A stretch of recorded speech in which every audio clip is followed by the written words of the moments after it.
আসসালামু আলাইকুম। ছোট করে একটা ভিডিও বানানোর জন্য আপনাদের সামনে আসলাম। একটা জিনিস না বলে পারছি না, সেটা হলো পিনাকি ভট্টাচার্য। তার ভিডিও আমি আগে এত নিয়মিত দেখতাম না যতটা নিয়মিত এখন এই গেল 3-4 মাস ধরে দেখি। ধরেন 2টা ভিডিও দেখতে পারি নাই বা 3টা ভিডিও দেখতে পারি নাই, এক সপ্তাহ পরে যায় 3টা ভিডিও একসাথে দেখে নিচ্ছি। এইভাবে দেখি আমি গেল কয়েক মাস ধরে। আমি তার এত ফ্যান কখনো ছিলাম না যতটা ফ্যান এই মুহূর্তে। তো কেন দেখি এখন?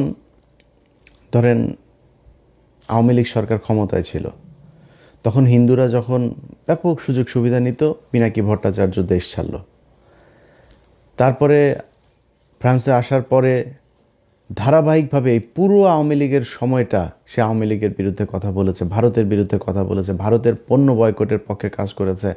এরপরে ক্ষমতা থেকে গেল, যাওয়ার পরে ইউনূস আসলো। ইউনূস আসার পরে কিন্তু আমাদের অনেক সুযোগ ছিল সরকারের সাথে মিলেমিশে, হ্যাঁ, পদে টদেও বসা যাইতো। বসে তারপরে আমরা ধান্দাবাজি করতে পারতাম। অনেক লোকজন সেই ধান্দাবাজিতে শুরু করেছেন, অনেক ছাত্র নেতারাও এই ধান্দাবাজি করেছেন। আজকে যারা এই যে মার খেলেন, এই ব্যক্তিরা কয়দিন আগে ইনারা হাদি যখন মারা গেল তার পর বলেছিলাম যে বিপ্লবের যেটুক বাকি আছে হাদির লাশ কবরে যাওয়ার আগে সেটা করতে হবে। ওনারা তখন প্রথম আলো ডেইলি স্টারের অফিসে যায় সুশীল সাজলেন।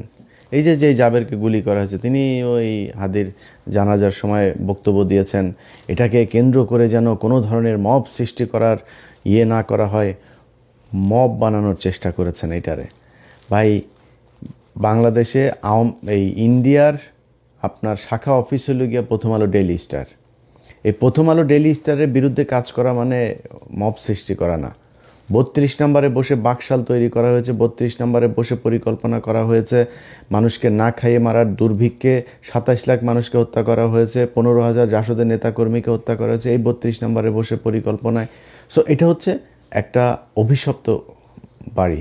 এই বাড়িটার জন্য অনেকেই দেখায়, মায়া মমতা দেখায়, তারপরে আপনার মব সৃষ্টিকারী বানানোর চেষ্টা করেছেন। তারা আজকে রাস্তায় নেমেছেন। ভাই, আপনি 1.5 মাস পরে কি মনে করে রাস্তায় নামলেন? আমার তো মনে হয় যে এই এখন নতুন করে যে নেমে এসছেন, কোনো না কোনো জায়গা থেকে ফান্ড দেওয়া হয়েছে। নির্বাচনের 3 দিন আগে আপনি কিসের বিচার চাইতে আসছেন? এখন 7 দিন নাই এই সরকার ক্ষমতায়, তাদের কাছে আপনি বিচারের জন্য এখন এসে নামলেন। এটার পিছনে একটা উদ্দেশ্য আছে।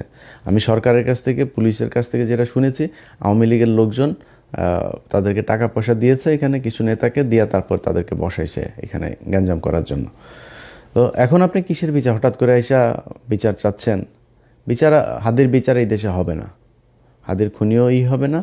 আমি জানি না, যদি নাকি সামনে নির্বাচনী সরকারের পরের সরকার কে আসে সেটার উপরে একটা ক্ষীণ আশা আছে। এই মুহূর্তে আর এটারে নিয়ে কোনো কথাবার্তা বলে লাভ নেই। তো তারা করেছেন, বিশাল আকারের সুশীল সাজার চেষ্টা করেছেন। প্রথম আলো ডেইলি স্টারের সামনে গিয়া সাদা পাঞ্জাবি পরে তারপরে ভাষণ দিয়েছেন। তো এগুলো তারা করেছেন। তারা হাড়ে হাড়ে টের পাবে প্রথম আলো ডেইলি স্টার কী জিনিস, উদিচি কী জিনিস, ছায়ানট কী জিনিস, প্রশিকা কী জিনিস। ওই উত্তরাতে একটা স্কুল আছে ডিপিএস, এই ডিপিএস এই টাইপের কিছু স্কুল, ইন্দিরা কালচারাল সেন্টার, এরকম কিছু জিনিস আছে উত্তরার। এই ডিপিএস দিল্লি আপনার পাবলিক স্কুল, এই স্কুলের ভেতরে যাদের সন্তানরা পড়ে, কোনো মুসলমান এই স্কুলে পড়তে দিয়েন না। এটা পুরো একটা রয়ের আড্ডাখানা। সেখানে ওইখানকার যেসব শিক্ষকরা আছে, এই শিক্ষকদের অনেকের বাড়িতে আপনার করা হয়, কি বলে, বৈঠক হয়। সেনাবাহিনীর লোকজন, ভারতীয় হাই কমিশনার, তারা গিয়ে তারপরে বৈঠক করেন। তো এগুলো হচ্ছে এখন এই টাইপের এই প্রতিষ্ঠানগুলোকে বাংলাদেশে রাখা যাবে না। এগুলোকে রেখে বাংলাদেশের স্বাধীনতা, সার্বভৌমত্ব আপনি টিকায় রাখবেন, এটা খুব কষ্টকর হবে। যেই কারণে এগুলোর বিরুদ্ধে ব্যবস্থা নিতে হবে। আমরা 1.5 বছর অপেক্ষা করেছি। প্রথম আলোর এই টিপু সুলতান, মতিয়ার, এই সন্তোষ শর্মা কালবেলার, তারপরে প্রথম আলোতে আরও আছে মহিউদ্দিন, তারপর ওই যে গিয়েছে, এখন এফপিতে গিয়েছে আপনার সাবিহা, এই যে আপনার শফিক, আপনার তত্ত্বাবধায়ক সরকারের যেই শফিক, এরা সব সিন্ডিকেট। এরা এই আপনার বানানোর, ইদানিং আবার বিবিসি বাংলা তাদের সাথে যুক্ত হয়েছে। এই সিন্ডিকেট মিলে বাংলাদেশকে জঙ্গি রাষ্ট্র বানানোর জন্য আপনার আবার নতুন করে পায়তারা করছে। তো তাদেরকে আপনার বন্ধ করতে হবে, তো আপনি করেন নাই, না করে তারপরে রাষ্ট্র পরিচালনা করবেন, সুন্দর করে আপনার চালাবেন, এটা মনে করার কোনো কারণ নাই। যাই হোক, এখন ধরেন আমি আর পিনাকি দাদা, আমরা দুজন এই সরকারের শুরু থেকেই এখন পর্যন্ত আমরা একটা জায়গায় স্থির থেকেছি যে আওয়ামী লীগের ব্যাপারে জিরো টলারেন্স দেখাইতে হবে। এইখানে কোনো নমনীয়তা চলবে না। চুরি করেন, বাটপারি করেন, যা করেন ইচ্ছা করেন।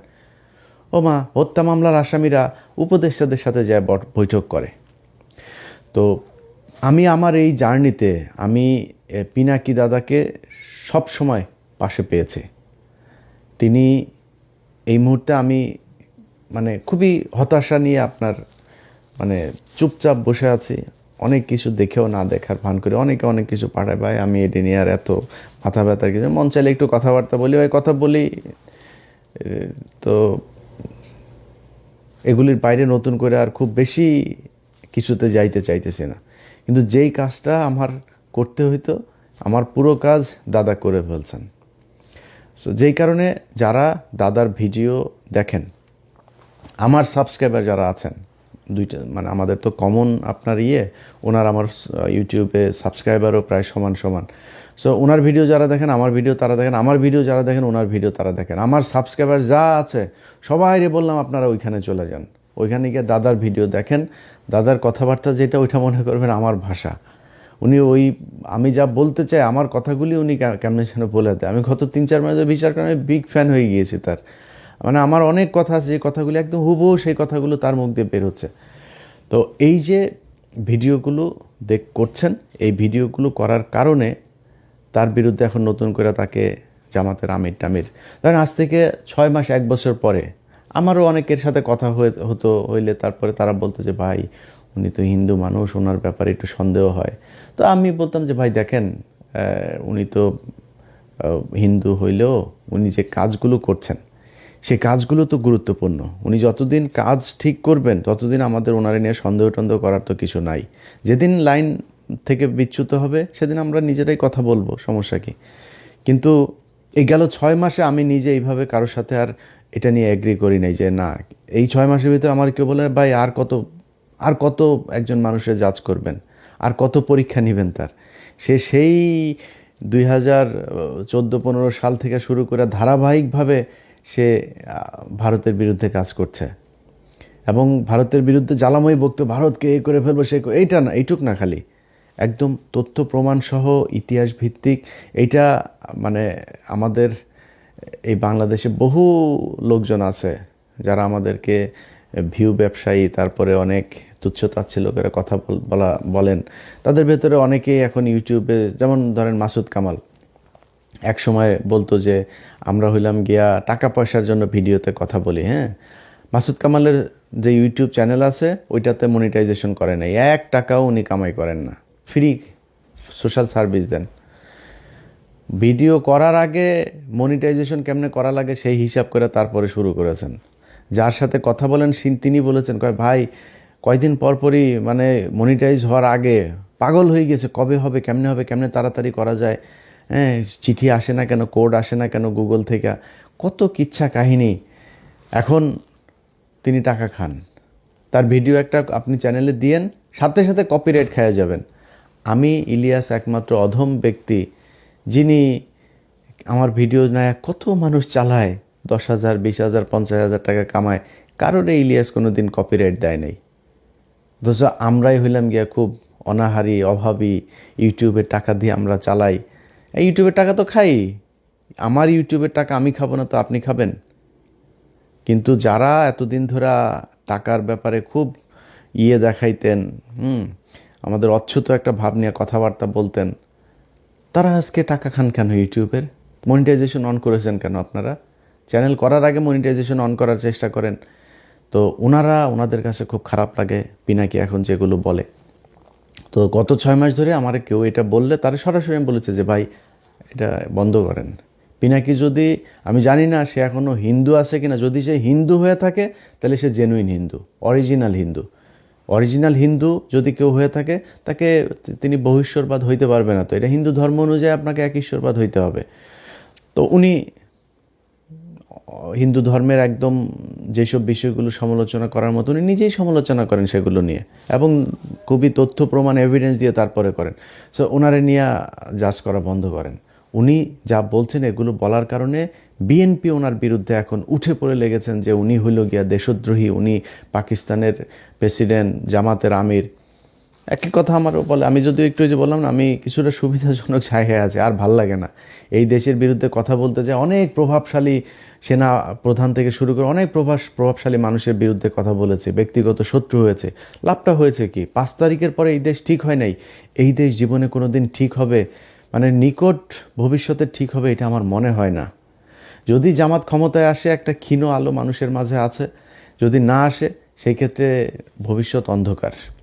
তো এখন বিএনপির লোকজন সব ওনার বিরুদ্ধে লেগেছেন যে পিনাকি হইল গিয়া দেশদ্রোহী, পিনাকি তাদের বিরুদ্ধে জামাত ইসলামের টাকা পয়সা খেয়েটে। ভাই, পিনাকি কার কাছ থেকে টাকা খেয়েছেন ওই হিসাব আপনার নেওয়ার দরকার নাই। পিনাকি যেটা বলে সেটার কাউন্টার ন্যারেটিভ আপনার কাছে আছে।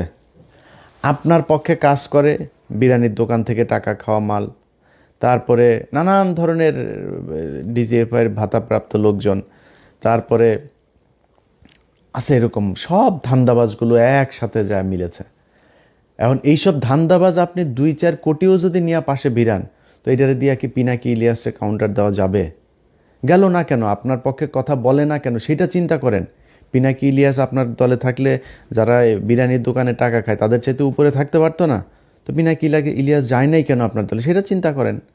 আপনার কাছে টাকা চেয়েছিল, তো ফাঁস করে দেন। যদি টাকা চেয়ে থাকি, পিনাকিদা যদি টাকা চেয়ে থাকে, দেন দরবার করে থাকে, ফাঁস করে দেন, কোনো সমস্যা নেই। তারা টাকার জন্য চাইতেন, তারা কিছু জিনিস চেয়েছিল এই বিএনপির কাছ থেকে, বিএনপি সেটা করে নাই। সে বিএনপির কি, যে আওয়ামী লীগের লোকজনকে আপনারা আনতে পারবেন না। ওনাদের এখন মিটিং মিছিলে সরাসরি ওপেনেই বলে আওয়ামী লীগ আমাদের ভাই, আওয়ামী লীগ আমাদের ভাই, ওদের মামলা, ওদের বিরুদ্ধে কোনো পুলিশ যদি হয়রানি করে থানা ঘেরাও করা হবে। এগুলো বিএনপির লোকজন বলছে সরাসরি। এগুলো আমাদের গালে জুতা মারার মতো অবস্থা, যেই কারণে তাদের পক্ষে দাঁড়াইতে পারি নাই আমরা, যে কারণে পিনাকিদা আজকে কথা বলে। এখন পিনাকিদা যেই কথাগুলো বলে, ওটার আপনার কাছে কোনো জবাব আছে? ও আপনি ফ্যামিলি কার্ড দিবেন, সেই ফ্যামিলি কার্ড দেওয়ার জন্য মানুষের কাছ থেকে কিছু জায়গায় টাকা নেওয়া হচ্ছে, কিছু জায়গায় বলা হচ্ছে এটা এটিএম মেশিনে ঢুকাইলে নাকি টাকা কচকচ করে বের হয়ে আসবে, কিছু জায়গায় বলে পান বিড়ি চা নাস্তা যা আছে সব ফ্রি দিবে, কেউ বলে চাল ফ্রি দিবে, কেউ বলে 200 টাকার বাজার করলে 100 টাকা ফ্রি। আরে ভাই, এই কী অবস্থা? ট্রিটমেন্ট করতে গেলেও বলে সেখানে এই কার্ড ঢুকায় তারপরে ট্রিটমেন্ট ফ্রি করা যাবে। মানুষের কাছ থেকে বলে টাকা হাওলা তো করা যাবে ব্যাংক থেকে এই টাকা দিয়া। এই হয়েছে অবস্থা। ক্ষমতায় যাওয়ার আগেই একটা কার্ড নিয়ে আপনারা দুর্নীতি শুরু করেছেন, মিথ্যাচার শুরু করেছেন। ক্ষমতায় যাওয়ার পরে আপনারা কি করবেন আমরা সেটা চিন্তা করেন। এখন জামাত ইসলামের সাথে লাগতে যান। জামাত ইসলামের ক্ষমতায় যাওয়ার ইয়ে নাই, জামাত ইসলামের ক্ষমতায় যাওয়ার ইয়ে নাই, এটা সত্যি কথা, অভিজ্ঞতা নাই। আপনাদের মতো ব্যাংকের টাকা লুটপাট করার অভিজ্ঞতাও নাই, এটাও সত্যি কথা। আপনাদের মতো বিদ্যুৎ না দিয়া তারপরে আপনারা কিমি বিক্রি করেছেন, এগুলো সত্যি কথা। আর অনেক কিছু আছে যেগুলো আপনারা করছেন। তো এই যে কাজগুলো করেছেন, এটা তো জামাতের নাই। জামাত ইসলামের অভিজ্ঞতা আছে কিসের? জামাত ইসলাম তাদের সংগঠন, তাদের নিজস্ব প্রযুক্তি, নিজস্ব চিন্তাভাবনা, নিজস্ব পলিসি দিয়ে সাউথ এশিয়ার ভেতরে শীর্ষস্থানে নিয়ে গিয়েছিল তাদের ইসলামী ব্যাংকে। তাদের প্রতিষ্ঠানে যান, কোনো গ্যাঞ্জাম আছে? তাদের প্রতিষ্ঠানে যান, কোনো লস আছে? তাদের প্রতিষ্ঠানে কোনো বিশৃঙ্খলা আছে? নাই। সবগুলো প্রতিষ্ঠান সুন্দরভাবে চলছে। তারা এই প্রতিষ্ঠানগুলো যদি সুন্দরভাবে চালাইতে পারে, তাহলে রাষ্ট্রটাকেও সুন্দরভাবে চালাইতে পারবে। তাদের ব্যাংক যদি এত সুন্দর হয়, আর সরকারি ব্যাংকগুলো প্রতি মুনাফা তারা টানাপোড়ানের ভেতরে আছে, সব সময় প্রতি বছরই বাংলাদেশ ব্যাংকের তাদেরকে আপনার দিতে হয়, পুঁজি দিতে হয়, না দিলে ব্যাংক বন্ধ হয়ে যাওয়ার মতো অবস্থা। আর ইসলামী ব্যাংক হু হু হু হু করে উঠেছে। এই গেল 15 বছরে হাসিনা যখন এই ব্যাংকে নিয়েছে, তখন আবার এটা লুটপাট শুরু হয়েছে, এটা নিচের দিকে অধঃপতন শুরু হয়েছে। আবার জামাত ইসলাম নিয়েছে, এখন আবার উপরের দিকে যাচ্ছে। তো তারা তো এই অভিজ্ঞতা দেখিয়েছে যে সৎ যোগ্য লোকজন দিয়ে কিভাবে তাদের প্রতিষ্ঠান পরিচালনা করা হয়, ওই লোকজন দিয়ে তারা রাষ্ট্র পরিচালনা করতে পারবে। এখন আপনি কি করতে পারবেন? আপনারা যারা চাঁদা নিয়ে বহিষ্কার হয়েছে তাদেরকে দলে এনেছেন। ঋণ খেলাপি যারা, সেই খেলাপি ঋণগ্রস্তদেরকে আপনি দলে মনোনয়ন দিয়েছেন। ভাই, বিএনপির রাজনীতি এখান থেকে বের হয়ে আসতে হবে। পিনাকি আর ইলিয়াসটা নিয়ে সারাদিন গুতাগুতি করে লাভ নাই। আপনারা নিজেদের পলিসি নিজেরা চেঞ্জ করতে হবে। যেই লোকজনকে দিয়ে আপনি টাকা পয়সা নিয়ে 5 কোটি টাকা নিয়ে আপনি মনোনয়ন দিয়েছেন, সে 50 কোটি টাকা ইনকাম করবে, এটাই স্বাভাবিক। একদম মানে জাস্ট একটু সুবিধাজনক জায়গায় থাকার জন্য বললাম। 0.1% সৎ, একদম 99.9% একদম সব অসৎ। এই বিএনপিতে সব অসৎ। এখন অসৎ মানেই আবার এখানে আবার কিছু বিষয় আছে। বিএনপিতে বিশাল একটা সংখ্যা আছে যারা এন্টি ইন্ডিয়ান। বিএনপিতে অনেক ভালো কিছু মানুষ আছে, ভালো মানুষের সংখ্যা কী সেটা আমি জানি না, কিন্তু এই সরকারি টাকা পয়সা টেন্ডার নিয়ে তারপরে আমার এই কথাটা শুনে যাদের বিএনপি যাদের খারাপ লাগলো, আমার অনেকে বিএনপির এমপি ক্যান্ডিডেট অনেকের সাথে ভালো সম্পর্ক আছে, তো ওনাদের অনেকে কষ্ট পাইতে পারেন। ভাই, আমার এই ভিডিওটা পজ দিয়া চোখটা বন্ধ করে একটু চিন্তা করেন তো, যে আপনি আগে এমপি ছিলেন বা এবার এমপি হবেন, হওয়ার পরে এই যে টেন্ডার নিয়ে সরকারি টাকা 200 কোটি টাকার একটা প্রজেক্ট থেকে 30 কোটি টাকা আপনি খাবেন না? নিজেরে মানে গালি দেওয়ার আগে নিজের বুকের মধ্যে হাত দিয়ে চোখটা বন্ধ করে একটু জিজ্ঞেস করেন খাবেন কিনা। তা এটার মানেই তো অসৎ, এটাই বুঝাইতে চেয়েছি। 99.9% তাদের এটা ব্যবসা হিসাবে নিয়েছে, যে এটা সিস্টেমটা এরকম। এই সিস্টেমে বাংলাদেশের রাজনীতি চালানো যাবে না, কারণ এমন একটা দল আপনাদের ঘাড়ের উপরে নিঃশ্বাস ফেলছে, যারা 1 টাকার দুর্নীতি করে না, যারা কারোর বাড়িঘর দখল করে না, যারা ঘুষ খায় না, সুদ খায় না, যারা আরেকজনের মেয়েকে দেখে ইভটিজিং করে না, যারা ওই আপনার বাড়ি করতে গেলে রড সিমেন্ট ইট দেওয়ার জন্য আপনার বাড়িতে যায় হামলা চালায় না, আপনার দোকানে গিয়ে চাঁদাবাজি করে না, সেই দলটার সাথে আপনাকে কম্পিটিশনে থাকতে হইলে আপনাকে ওইরকম কোনো একটা কিছু নিয়ে আসতে হবে। আগের পলিসি দিয়ে রাজনীতি করতে গেলে আওয়ামী লীগের সাথে নিয়ে না, আওয়ামী লীগের সাথে আরও কোনো দল যদি সাথে নেন সেগুলো নিয়েও লাভ নেই, কারণ সাধারণ মানুষ বুঝতে শিখেছে। ঘরের মধ্যে বসে একটা নারী ফোনের মধ্যে দেখছে যে একটা মেয়ে ভোট চাইতে গিয়েছে, তার পেটের মধ্যে লাথি মারা হয়েছে, আপনারা ভোট দিবে সেই ব্যক্তি? আপনি জোর করে মানুষের কাছ থেকে আপনার সামনে ধানের শীষের মিছিলে যাবে, সেই ব্যক্তি ভোটের দিন দাঁড়িপাল্লায় ভোট দিবে? আপনি জিতে যাবেন? এত স্বপ্ন দেখা উচিত না। যাই হোক, আমাদের নিয়ে সমালোচনা না করে আপনাদের উচিত হবে এই নিজেদের সংশোধন করা। নিজেদের সংশোধন করলে আমার মনে হয় আপনাদের দলের জন্য ভালো হবে। সবশেষ সবাইরে আবারও বলি, পিনাকিদার ভিডিওগুলো, প্রতিটা ভিডিও যারা দেখেন নাই তারা গত 2 মাস ধরে কী কী ভিডিও করেছে পিছনে যায় ওনার চ্যানেলে গিয়ে তারপরে সাবস্ক্রাইব করে আসবেন, সাবস্ক্রাইব করবেন। যাদের মনে হয় যে যারা দেশের জন্য কাজ করে তাদের চ্যানেলে সাবস্ক্রাইব করবেন, তাদের পেজে ফলো দিয়ে রাখবেন। আশপাশের লোকজনকে নিয়ে ফোন দিয়া তারপরে দাদার চ্যানেলে বলবেন যে এই ফোনটা দেন, ওর চ্যানেলে ইউটিউবে ঢুইকা দাদার চ্যানেলটা খুঁজে বের করে সাবস্ক্রাইব করাই দিবেন। প্রথম আলোতে যদি ও 20 মিলিয়ন ইউটিউব চ্যানেলে